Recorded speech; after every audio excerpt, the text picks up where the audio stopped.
Well, this will be a bit of a lighter note to the day. Aim really, like I said, is to go through all of the insights around actually negotiating the right offer, how to do it, what to expect, what the expectation is, and how to know whether an offer is good or not. And really make sure that you know your own value. That's key behind all of this. So we're going to kick off now in just a moment. We give a few more people just a chance to join, and then we can jump straight into it. If there are any key questions around it, while we won't jump into them straight away, what we can do, by all means, throw them in, leave a comment below. We'll pick them up as we go through the chat itself. So if we don't cover them off, I'll make sure that we cover them off towards the end. So don't be afraid to put the questions or pose the questions now.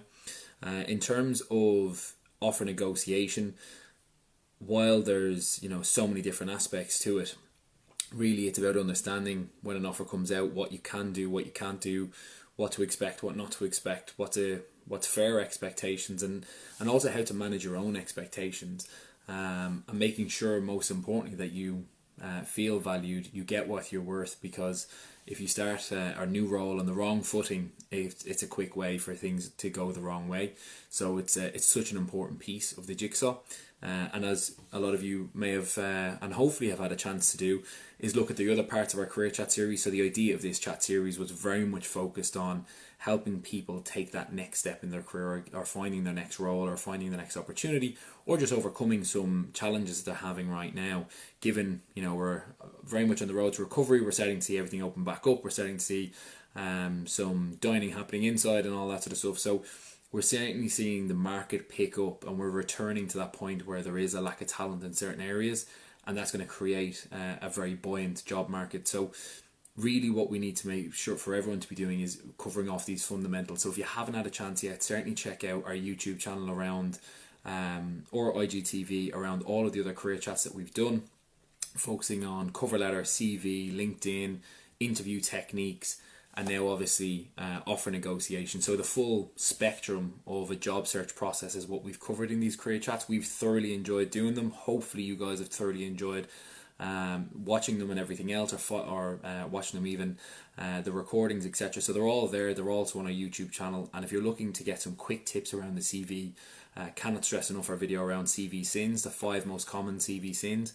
Check it out on YouTube, because actually it gives you 5 quick tips that you can implement immediately, and that will drastically change the actual return on investment you're getting from your CV, if you like, in terms of the number of interviews you're getting and everything else. So make sure you have a look at that. In terms of offer negotiation, one of the big things to change and make sure that people are aware of is that you can, no matter what your job is, government jobs can be a bit different, but there is still negotiation points. But for the majority of roles, I would say a good 90% plus, you can negotiate the offer. There's this myth that people think you can't negotiate if you're in a certain sector, or if you're in a certain job, if you have a certain skill set, if this is your first opportunity or your first job in that location. For instance, if you've recently graduated from a Irish university and this is your first job that you're taking, or if you have recently only arrived in Ireland and you're trying to find your first role, that doesn't mean you can't negotiate the offer. You can of course negotiate the offer, but again, there's fundamentals to doing that. And the fundamentals to negotiating anything is knowing what's realistic, because knowing what's realistic sets the expectations in the market in general. So for instance, if you're trying to negotiate an offer, before you do any of that, before you even step into an interview process, before you even start your job search process, what you should be doing is knowing what salary band is available in your location for that type of job across the different sectors. And there's loads of different sources to find that out. So before you do anything else, you have to do that due diligence behind it. So you need to know what your salary is, and what you can expect, what's a reasonable benefits package. And there's so many different areas that you can do that in. There's so many sources you can get that from. One of the main ones that you can get that from is any of the salary guides, which are put out every January, and they're for the full year from any of the big recruitment companies, so CPL, Morgan McKinley and so on. If you search them online, they'll come up straight away. It's a 2021 job salary range or whatever it may be. that will pop up straight away, and I'll give you a full breakdown of every single role in that area, the types of salary bandings that you can expect, and whether you're in a city focus, so obviously Dublin, or a more regional location, and it'll give you the actual salary banding. So that will firstly help you set up your expectations of what you can get. Secondly, as you're getting into any interview process, an awful lot of people feel that the offer is actually negotiated at the end of the process because that's when it's issued. However, the majority of negotiation happens subtly throughout the whole process. And either they're managing your expectations through the process on what you could expect at the end, so you're not disappointed when you receive it if it's lower than what you initially anticipated or would like. So they're managing your expectations throughout the whole process. So you need to do the same. And you might not have realised that that's actually happening in the whole way, but a lot of the time they're talking about, the way the market is, they're trying to manage expectations that you're lucky to get an offer a lot of the time. That can happen. Not all the time, but certainly on a regular enough occasion. So when you're trying to negotiate an offer at the end, the big thing to remember behind all this is that you're only going to be able to push it so far.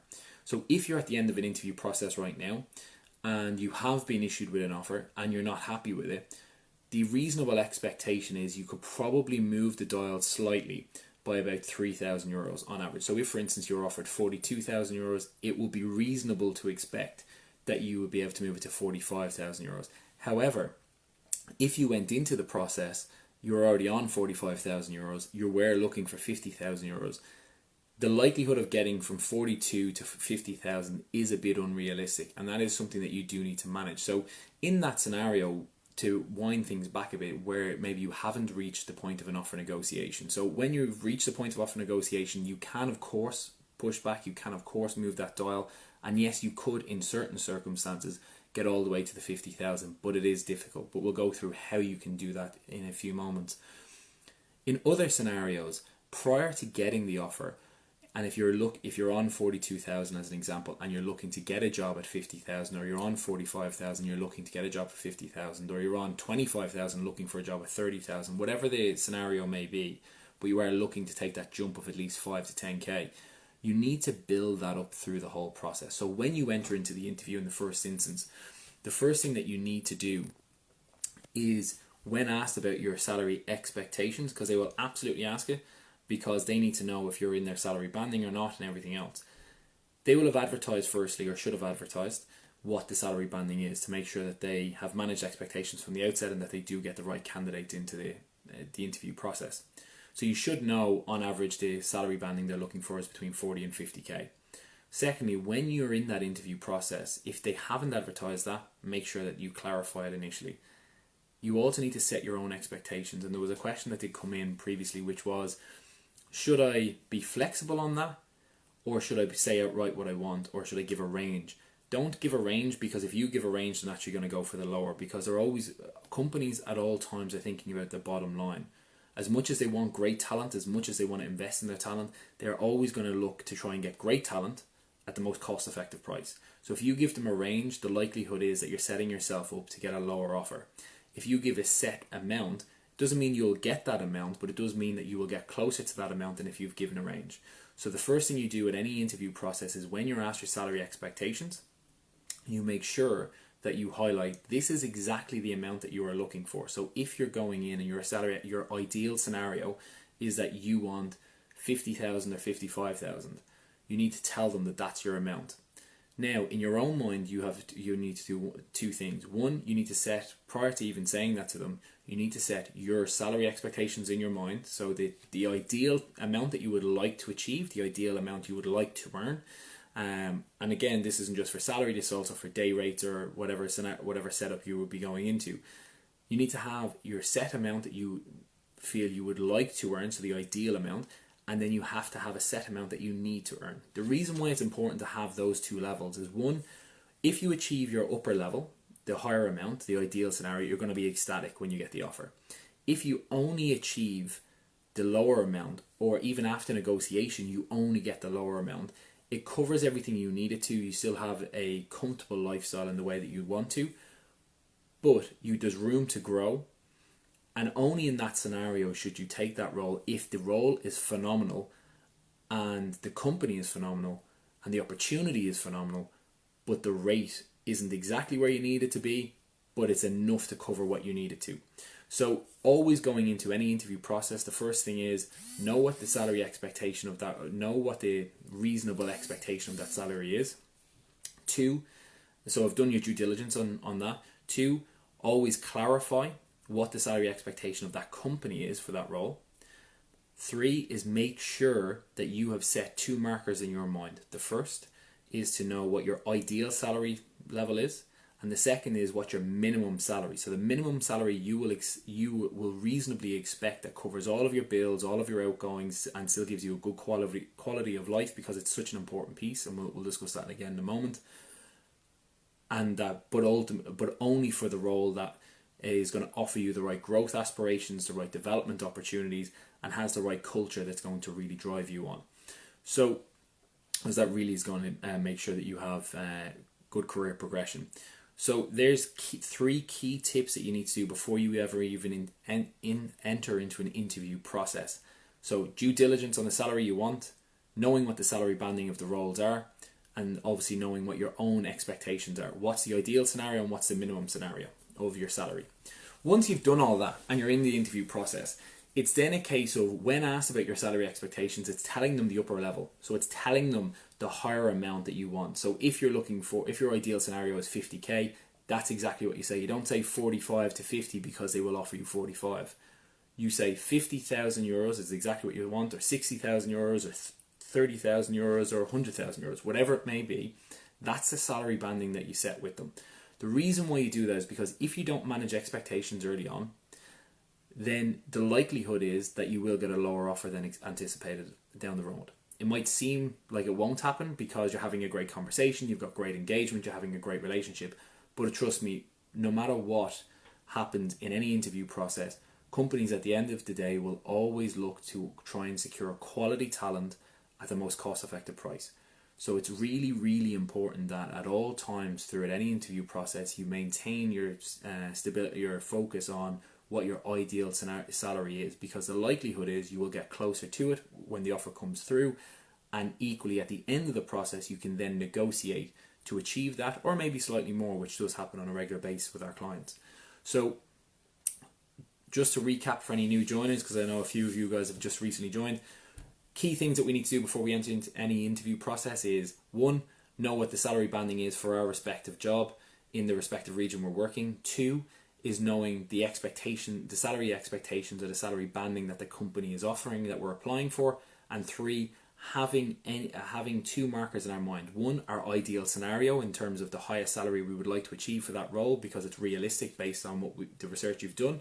And 2 is the minimum salary you could possibly expect if the opportunity was perfect for you. Once we've done that, we're then into the interview process, and we're then managing our expectations the whole way through. As the more we manage expectations, the more our expectations will be managed in terms of when we receive the offer. So once you've approached the interview, you're also going to be asked, and a really key tip for negotiating later on is building up that you are in demand. So this in-demand scenario is something that's used in sales all the time. It's something that let's say a scarcity or a rareness to some aspect creates more engagement, creates more want, and everything else. So to get more engagement from a client, to be able to demonstrate subtly throughout the whole interview process that you have other opportunities, you have engagement from other companies, and especially coming into the type of market we will be coming into in the next few months, where there is going to be less talent for the available jobs in multiple different areas. Creating this type of engagement will only enhance your profile throughout the whole process, so make them actually want you to join their team even more. But equally, it will help when you go to negotiate. It's such an important piece. Even if you are only starting processes, even if you're only applying for opportunities, it's such an important piece to remind them, because they will ask if they're doing their job correctly. They will ask if you're involved in any other processes, and the answer to that always should be yes, because you are applying for the roles, and you might not have an interview for those other opportunities straight away, but the likelihood is you could get an opportunity while you're interviewing in this process. So you need to make sure you're building that up throughout the whole thing. In terms of once you are working in, or once you're in the interview process, should I say, And once you are working through those stages with them, you're continually maintaining that point that you are progressing other stages and everything else. All you need to do when you're talking about that in general, you don't have to go into detail of the other process, you don't have to talk about the other roles in more detail, but what you do need to tell them at all times throughout the whole process is that you want to close out the other processes to be fair to the other companies, and once you reach the offer stage, you'll then be making your decision on what's the best option for you. If you take that approach, that does a number of things. One, it shows that you're ethical because you're not just trying to play one company against each other. Two, it shows that you are a person of your word because you start a process, so it means you finish it, which again, these are all key attributes that are really good selling points of your skill set. And three, what it does is it builds up the scarcity factor that I've just been mentioning. So it builds up the fact that you're in demand, that the skill set that you have is scarce, and that they should want you in their team because others want you. A lot of the time we define value in others if there's interest. It's a lot of the time you don't know what you have until it's gone scenario, or you want what others have. It's the same idea here. If other companies are showing interest in your profile, in your skill set and everything else, the likelihood is that the interest from the company that you want to work for will increase as well. So you need to demonstrate that throughout the whole process. Once you've done that, when you reach the end of the actual interview stage and you receive your offer, the most important thing, if they offer to you in the room or on the call or anything else, it's really, really important that you actually take a step back and say, great, thank you very much for the offer. I'm going to obviously review that and I'll be able to come back with any questions or queries or clarifications I may need. You never accept the offer in the room or anything else, even if it's a perfect offer. And the reason for that is because it gives you the opportunity to negotiate. Gives you time to reflect, gives you time to make sure that you're happy with it, and also make sure that you can maintain control of the process for yourself.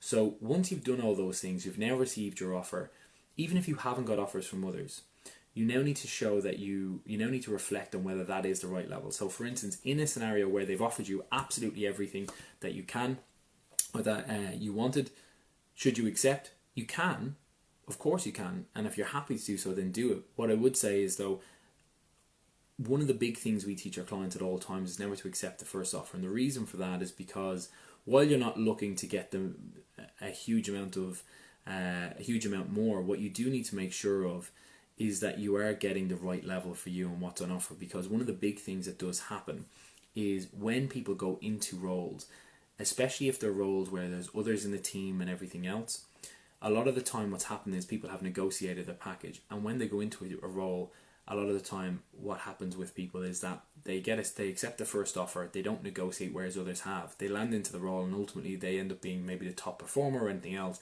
and those around them have maybe negotiated a better package, yet they're the ones that are performing and they're getting paid less, and it creates actually a bit of disconnect, unfortunately for you, between you and the business, and actually does impact performance. So one of the big things we do teach our clients at all times is that you should ask the question. You should say to them, I am being offered another opportunity. What is, if you want more benefits in a certain way, or if you want a higher offer or anything else. So that's one aspect that you can look at. Two is the other side of the spectrum, and of course the one that typically happens more often than not, which is that you get made an offer that's lower than what you anticipated. So there's two things to a low offer. If we go back to what we talked about earlier on, the first part of a low offer is it lower than your ideal scenario? So the higher salary that you would set yourself in your own mind based on the research you did going into the job search process. If it's slightly lower than that, then how much is it lower? Is it way away? And how much would you need for that role to be comfortable with it, for it to be the right opportunity for you? Equally, there's the other side of that. Is it too low? So is it way away from the minimum level that you can expect? And how far is it away? And how much do you need on top of that to make you feel comfortable or to be able to cover the type of lifestyle that you need? So if we deal with the first concept first there. So you've received an offer now, you've received it's not exactly where you want to be, but it's at a good level. So what next step should you have? The next step, as soon as you receive an offer, like I said, is if you're in the room and they offer you the job, it's to take time to step back. So you will revert back to them after a few days with any clarifications. It's then to revert back at the time to ultimately find out what is the movement on that, and how to do that is very, very simplistic. It's simply to say, I have other opportunities. They are offering me more. I do prefer this role. So what I want to understand is that the final offer, or is there room to maneuver on the salary banding? Because ultimately the other roles are offering 5 to 10, 2, 3, 4, 5, 10k more, depending upon the level that you're at and everything else. So what's really important is to make sure that, again, we're going back to what we've built up through the whole process. We have built up the unique value that you bring, the fact that there's other companies that are interested, the fact that your skill set is in demand, it's scarce. So therefore, and the fact that others will pay more for your skill set, but you're interested in them. So they know that you've got other opportunities, they know that you're engaged in other processes, they know that you're receiving other offers, they know that their offers may be higher. So, and you know that they're reasonably, based on the research that you did in going into the process, that the salary banding that they're offering, or the salary they are offering you, is at the lower end of the salary banding for the market. So all of those things combined gives you the opportunity to be able to negotiate. Now, ultimately, others feeling more comfortable about it and coming back to it, if you're more comfortable to do it, and a lot of our clients do, some don't. So we'll give two options. One, you take the time to step back and move away from the process, and then go back with that in an email, or you have arrange a call with them to discuss in more detail. Others are more comfortable to do it in the room. And if you're more comfortable to do it in the room, perfect. Because it gives you a much stronger position a lot of the time. It's not the be all and end all, but it is an opportunity where you can negotiate and say, listen, I really appreciate the offer.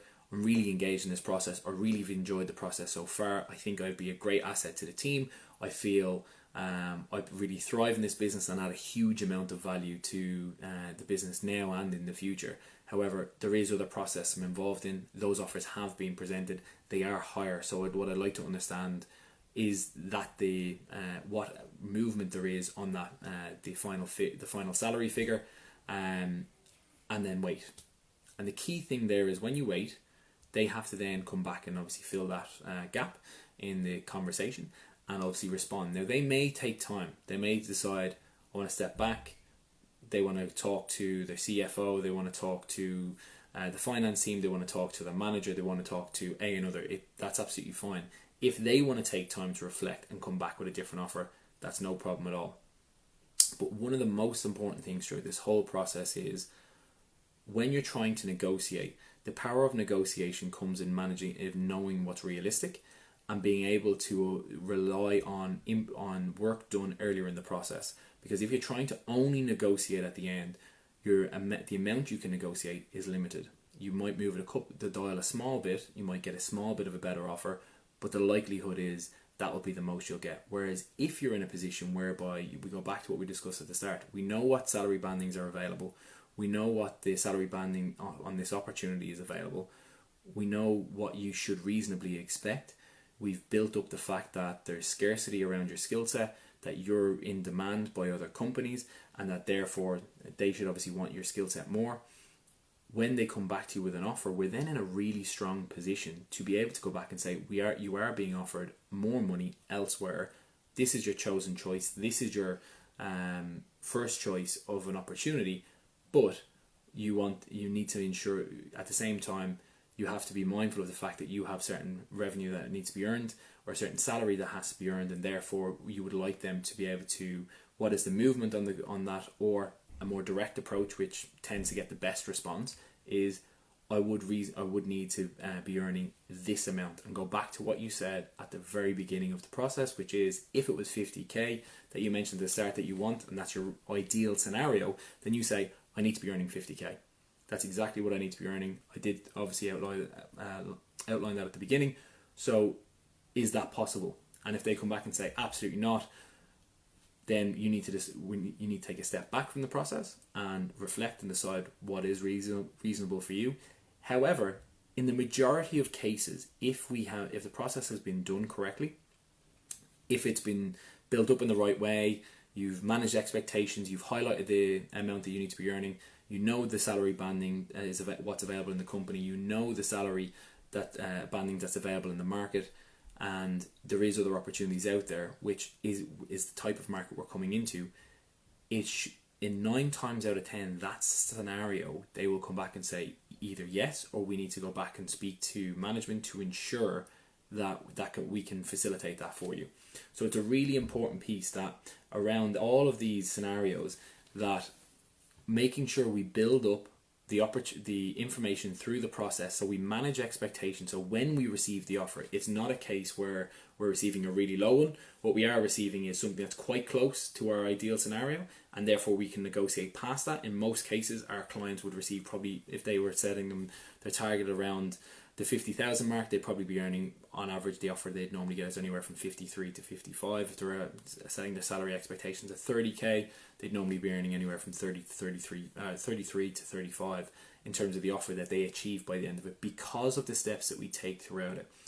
Obviously, these are all bespoke. Obviously, this focus is all about making sure it's right for the individual, but the key characteristics of making sure you get the right offer at the right time in the right way, or have the ability to negotiate, is making sure you've done your due diligence, you know what salary is realistic, you know what opportunities there are, you know what salary bandings are realistic in the market, you know what salary bandings are realistic for that company, and also you've built up your scarcity or rareness, or the fact that you're in demand by other companies. Once you've done all those factors, 9 times out of 10 you will get an offer close to what you're expecting in terms of your ideal salary banding, and have room to negotiate above that, or get exactly what you've asked for. So there's a couple of questions that have come through, so thank you very much for that. So great question there. How can I avoid disclosing my current salary if they ask? So if there's any if there's any other points on that, any other questions come through, please send them through. We'll go through them. If there's any more detail that you would like for a specific scenario for you, because again, everything is based on specifics in life, so it's all about the individual, all about the individual scenarios and getting the right advice at the right time. So if you need that, please don't hesitate to reach out, drop us a quick direct message, or reach out to us on any of our social media channels, or across LinkedIn, etc., or go directly through our website.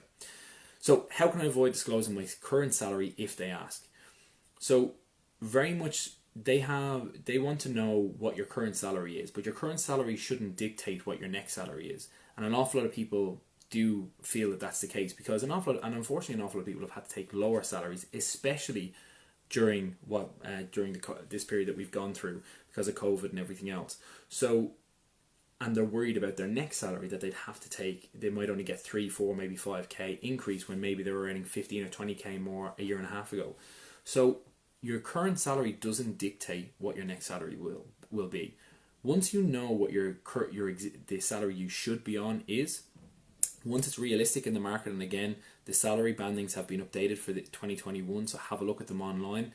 They're the current ones. So if you're well out of whack with them, so for instance, if you should be earning 60k and you're on 40, just because you're on 40 doesn't mean you can't get back to 60. So when you go into the interview, it's like, so my salary expectations is 60. What are you currently earning? Well, my current package will be reflected around that kind of level. You don't have to get into specifics. Or you can say my package is to date. You don't have to say my current package, my current salary. You can say my salary to date, which means prior to COVID, during COVID, or now after COVID, would have been around that level. So, and if they push again specifically, it's like specifically, my salary would have been around that level. That's exactly what I'm expecting in this role. I feel about bringing in, and then you dovetail off into something else in terms of your skill set, your experience, and the value that you bring. But most importantly, holding that point of, this is my salary expectation. And again, it's all done in a very straightforward, very warm and engaging manner, but it is very, very important that this is your salary expectation. And the reason why that's your salary expectation is because that's the type of level that you're at, that's the type of value that you bring, that's the type of experience that you bring. And most importantly, I cannot stress this enough, that is the value that you have and that you add to an organization.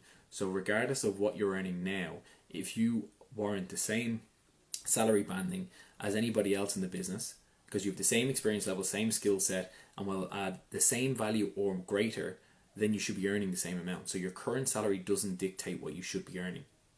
The market, of course, dictates what you should be earning, and of course you can negotiate past that, and on average most of our clients do. However, what I would say is it's really, really important that you don't allow your current circumstance to dictate what your future one will be. So making sure you know your value, you make sure you bring that to the forefront, and you make sure you highlight the fact of what your expectations are and focus the conversation around the expectation, not your current circumstance. Really, really good question. There's a couple of others that come through there. Can you wait until you get the offer to negotiate? You can wait till you get the offer to negotiate. However, we advise against it. The reason why it's important to set expectations early on is because the problem with getting a really low offer is it has a couple of things. One, they've set the expectation in their mind that that's what they're willing to pay. Now, most companies in general will send you a lower offer with the hope that they can get you at that, but are willing to maybe go another 5k on average. That's typically the expectation of every company. You ask any CFO when you're having a drink with them, they will tell you exactly that any offer that goes out from the business, or any HR manager for that matter, or HR director, etc., any offer that goes out from the business, they will always try and give you a slightly lower offer with the hope that they'll either get you at that level, or they might have to go at worst case 5k more. The problem is, in their mind, if they were to offer you, if you were expecting 50k and they automatically offer you 50k, the problem is that they then think you'll try and negotiate to 55, and they might not have the budget to do it. So what they'll do is they'll try and offer you maybe 47 with the hope that you'll negotiate to 50, and therefore you'll be happy because you've negotiated a better a package than they initially offered, and they'll be happy because you're within budget. So really, really important to know that when you're setting your expectations at the early stage, what you're trying to do is also rule out some process, because some people will say they're willing to pay up to 50 and really they're actually willing to pay up to 40. And the problem there is that if you're not willing to accept 40, so let's say your minimum barrier is 45 and 40k wouldn't cover your bills, then there's no point being in that process. So a lot of the time when you're setting that expectation, it's also to help rule you out of the wrong processes, because there's no point going through all of that effort, all of that interviews, getting to the end, getting the offer, and then being completely disappointed and not being able to accept the job because it doesn't pay you enough to cover your bills.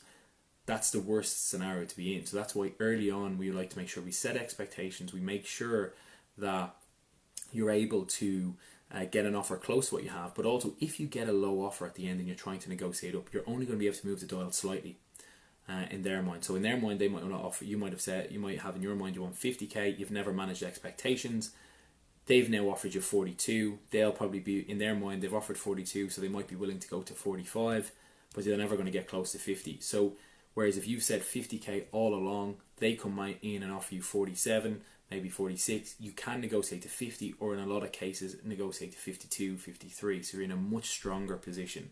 So it's so important to manage expectations early on. Yes, it may, in some cases it's rule people out of processes, but it's also, they're the wrong processes for them to be in. So it's actually been beneficial to them because it allows them to focus on the right processes for them, and with the companies that actually will value their skill set in the right way, or have the capacity or funding or financial backing to be able to afford that salary at that skill set with the right salary. So a couple of other key points to bear in mind: that on average an awful lot of people have been disappointed. So at least 1 in 2 people have been disappointed with an offer when they get to the end of the process. However, 70% won't actually negotiate the offer. That's a massive number, considering 1 in 2 people, so 50% of the people getting offers right now, will not be happy with the offer that they get, and 70% of those people will not negotiate it. Companies expect you to negotiate it. They absolutely expect you to do it. Ask any CFO, any financial person, any HR manager. They expect you to negotiate. They're surprised when you don't negotiate. Absolutely surprised in some respects. Now they're delighted because it costs them less money, but you may not be delighted. So you need to have a level ground for everybody. A perfect negotiation, nobody gets everything they want. A perfect negotiation, everybody gets something that they want and has to sacrifice something. So a company might have to sacrifice a bit more money. You might have to sacrifice a bit of the expectation you had, but ultimately both of you walk away knowing that the opportunity is the right one for the business, it's the right one for the person. The salary banding is at a good enough level that gives you the right lifestyle, but it gives you room to grow and room to improve in the business and grow your and progress. And from a business point of view, they're within budget or slightly over budget if needed, but not too far past it where it puts additional pressure on you to perform or add value to the organization. So that's the perfect scenario. But bear in mind, they expect you to negotiate, and the fact that 70% of people would say that they don't negotiate an offer is crazy, because the opportunity is there. And I know the market's different. People feel the market's different, or there's less opportunities. There's actually an awful lot of opportunities coming into the market, but just because there's less opportunities, that doesn't mean you shouldn't try and negotiate. That doesn't mean you should reduce the value that you bring to a business, because if you add significant value to a business, then there is companies out there. Yes, there are less of them, and you do need to be more selective in that type of climate. Thankfully, we're coming out of that now. So there's massive amounts of opportunities coming into the market. We're seeing daily, on a regular basis, companies expanding, companies opening up new jobs here, all that sort of stuff, from small, medium companies right up to multinationals. And thankfully, that's going to happen on a more regular basis, especially as we hit that September scenario. So it's really, really important to know that you can negotiate and you should negotiate. Some of the other stuff that came in, some of the areas. When should you talk about the package around a current job? As early as possible. Always clarify at the very outset. So it's something we touched on at the very beginning, but one of the key questions that come in is, when should you talk about the actual package and everything else? As early as possible in the process. You know, as much as we're all here to enjoy work and do a good job and add value and everything else, ultimately we do it because we get paid and add value to an organisation. And as part of that, it is an important piece. Not the only piece, don't get me wrong, but it is an important piece. So it's important to cover it off early on to make sure that there's reasonable expectations between both, that they have the financial capacity to pay you to the right level, and that you understand the opportunity that's in front of you. Other stuff, how should you ask around that sort of stuff? And it's nothing. There's nothing to shy away from in that scenario. It's a very simple question of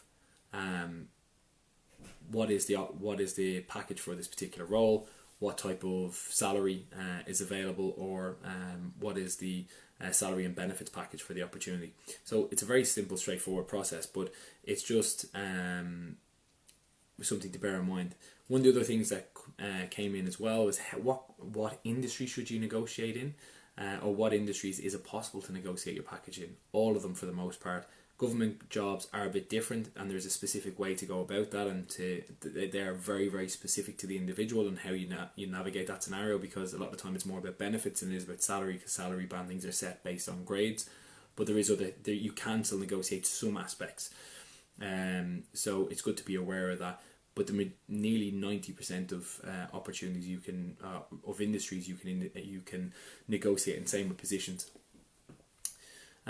Unless there's any other questions, we will wrap it there. Thank you very, very much for your time. Again, we've thoroughly enjoyed these career chats. We have multiple other ones up on IGTV, on our YouTube channel. And most importantly, if you're looking for some quick tips around getting your CV out there to the market as soon as possible, check out our 5 most common CV sins video. It's really, really helpful. Give you some really straightforward ideas on how to fix your CV and get more engagement on it. But ultimately, if you are looking to take that next step, or you are hitting loads of blockages along the way, you are hitting loads of challenges, don't hesitate to reach out to us across any of our social media channels. Drop us a DM, we'll respond straight away, and we will make sure that one of our team are in touch to understand what challenges you're